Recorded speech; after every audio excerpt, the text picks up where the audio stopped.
Hello everyone, welcome to the channel economic lots. आज हम discuss करेंगे about the production function and returns to a factor. Production function की detail में जानने से पहले हमें उसके मीनिंग का पता होना चाहिए। बेसिकली जो हमारा प्रोडक्शन फंक्शन है वो एक स्केड्यूल होता है जो शो करता है कि हम कितना highest level of output produce कर सकते हैं विद द कॉम्बिनेशन इनपुट।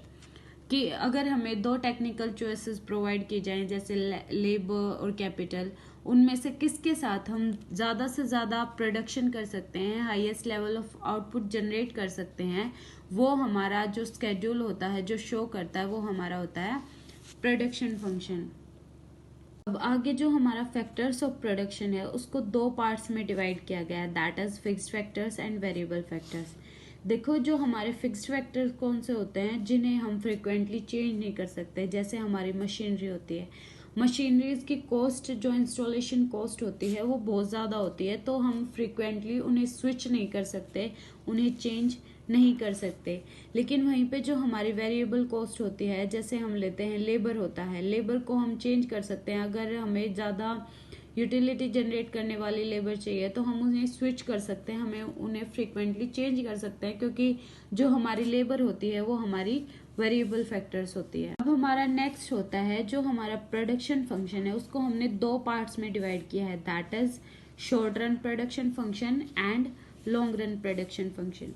जो हमारा शॉर्ट रन प्रोडक्शन फंक्शन होता है उसमें हम क्या देते हैं, लैंड और कैपिटल।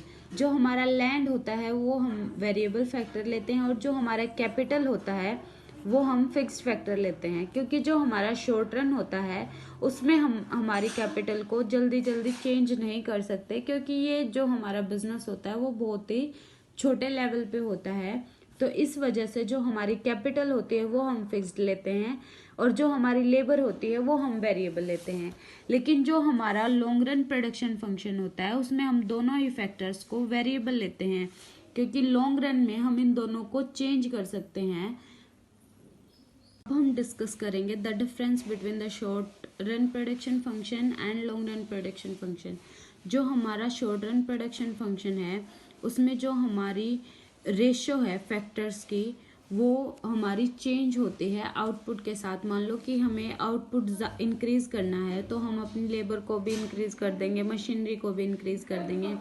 लेकिन जो हमारी लॉन्ग रन प्रोडक्शन फंक्शन है उसमें हम रेशियो चेंज नहीं कर सकते आउटपुट के साथ, उसमें हम चेंजेस नहीं लेके आते, कांस्टेंट ही रखते हैं।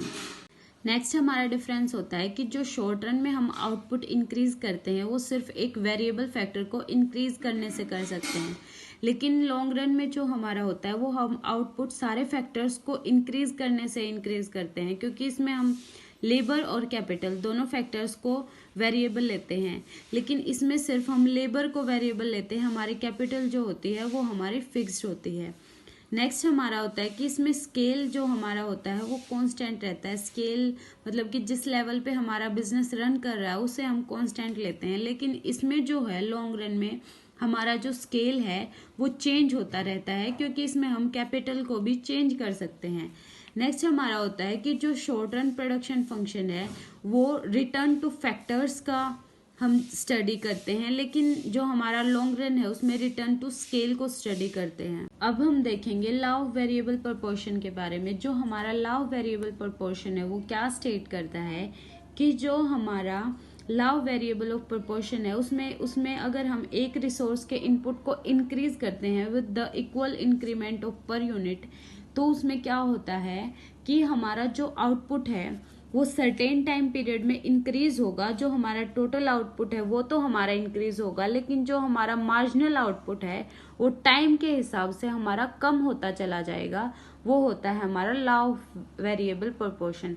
जैसे हम इसमें एग्जांपल ले सकते हैं कि मानो कि हम कोई भी एक मशीनरी है उसको इम्प्लीमेंट करते हैं अपनी इसमें ऑर्गेनाइजेशन में या फिर अपने जो फॉर्म है उसमें इम्प्लीमेंट करते हैं, तो जब वो मशीनरी हमारी नहीं होगी तो उसका जो आउटपुट है वो इंक्रीज होता जाएगा।